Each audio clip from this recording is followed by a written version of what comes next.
Good afternoon. I started my working life as a journalist. It was in 1989. We started a very small magazine in the Maldives. But very soon, the government deregistered the magazine and arrested the editorial board and 270 others.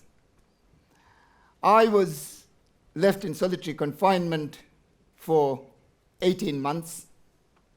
I was beaten, tortured, spat on, urinated upon, fed glass. It was brutal.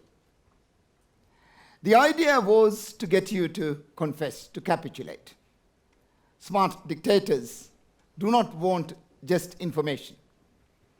They want you to give in to the state. They want you to know, tell them your first girlfriend, what you did with her, your first cigarette.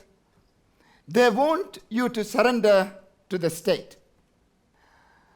I was very young, in my 20s, and perhaps silly. I did not confess. So this went on and on and on. But I was stubborn and I didn't confess. The business then became fairly brutal and bloody. But finally, they gave up and sentenced me for 2 years and 9 months in prison. Halfway through that prison sentence, I became an Amnesty International prisoner of conscience, and the government decided to release me. After my release, I wrote again. And then they arrested me again. Again, this went on and on and on, all throughout my 20s and 30s. It was a revolving door of in and out of prison and my writing desk, my newspaper office. Finally, in late 1990s, I had this brilliant idea that I might be a little safer if I get elected as a parliamentarian. So I sought election for parliament in the Maldives, in the capital city. The people of Male, my island, they elected me as their MP, but I was very wrong. They arrested me. And this time sent me to exile, internal exile, to a far-flung island. I spent my time fishing and farming. I was not allowed to interact with the islanders. But of course, I was able to share stories and have a fairly decent time. As it happened, again I was released. But then it was very obvious that I alone and individually, there was nothing much that we could do.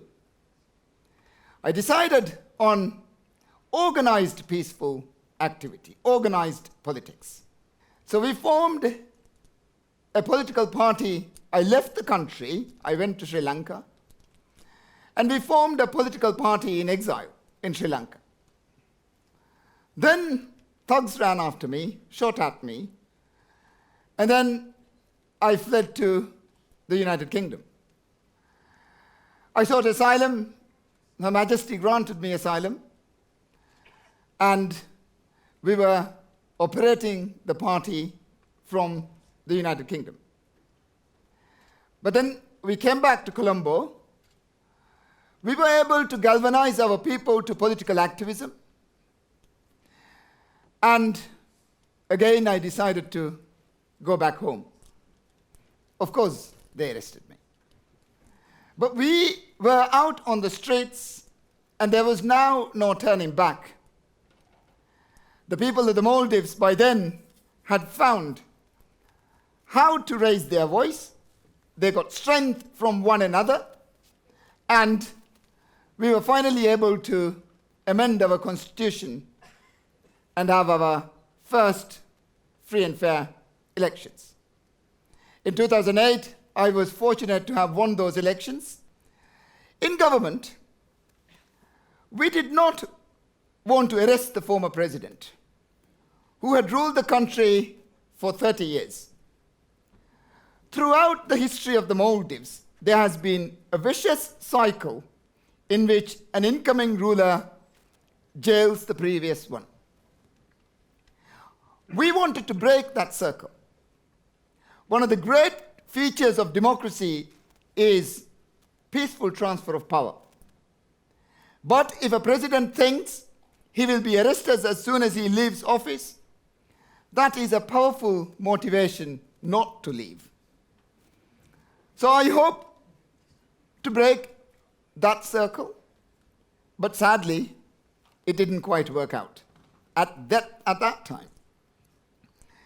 Instead, I was removed in a coup in 2012, led by renegade elements and mutinous elements of the military and the mutinous police, and fueled by Islamic radicalism. I was protected by the people soon after the coup. They wanted to arrest me after the coup, but by this time, the whole country was out on the streets. The country continuously went on and on and on out on the streets, demonstrating, agitating, calling for another election. Finally, in 2013, we managed to have the scheduled elections, which I was fortunate to have won the plurality of. But the Supreme Court nullified the elections and had another round of it. We won again. They nullified it again. We won again. They cancelled it again. They had as many rounds of elections until they won it. I conceded defeat. We wanted to be the loyal opposition. Our country at that time was poised for civil war, so my view was that the best thing would be to step back again. Then President Yamin was sworn in as president. In 2015, I was arrested once again and sentenced to 13 years in jail. Mind you, I was always arrested for terrorism. The trial, finally decided by the United Nations Working Group on Arbitrary Detention as an arbitrary detention, and it was a facade. We had truth on our side, and we had a legal team that money couldn't buy. And under intense diplomatic pressure and a lot of assistance from my wife, my family, my extended family, and my party and the people of the Maldives, the regime and the international community, the regime allowed me to travel to England for medical treatment, where I again sought asylum. And so I'm here with you today. Things remain bleak in the Maldives. Every single opposition leader is in detention or in exile. You may have heard that last month, one of our leading liberal bloggers, Mohamed Nasheed, was brutally murdered on the streets of Male. As we speak today, the government is cracking down on a demonstration calling for an investigation on his murder. Mohamed Nasheed's murder follows a pattern of killings, abductions, and attacks in the Maldives. Attacks that are targeted against brave people who dare to confront the regime and the violent Islamic extremists that do the regime's dirty work. But in spite of the horrific murders, I am still hopeful. I am hopeful that we will eventually bring the blogger Yamin's killers to justice. And I am hopeful that we will restore democracy in the Maldives. In spite of the oppression, political parties, the contours of the political parties are still there.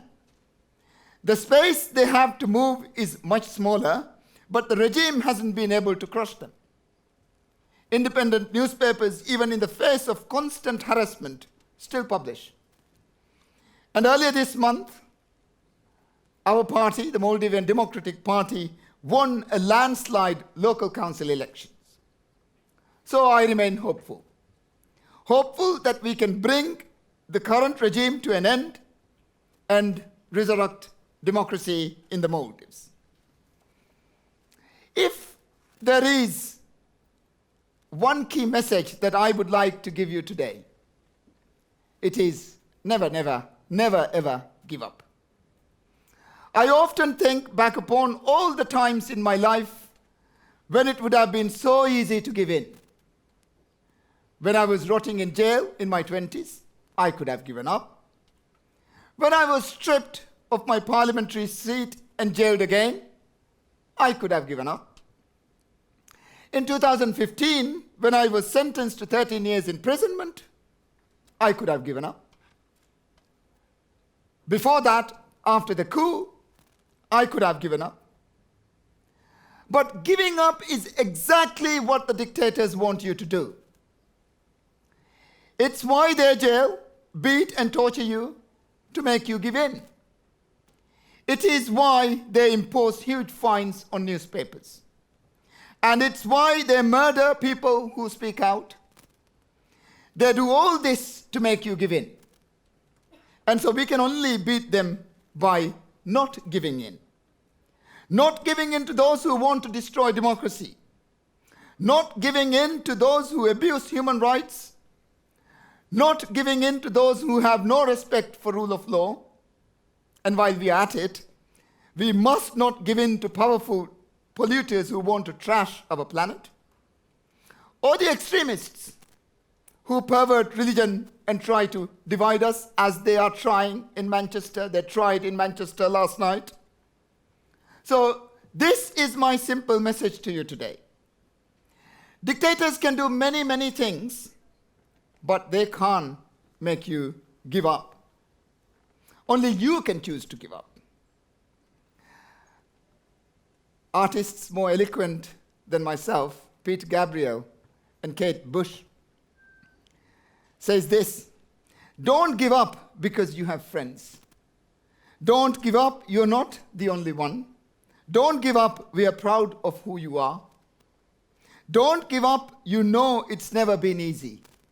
Don't give up, because I believe there is a place where we belong. Thank you.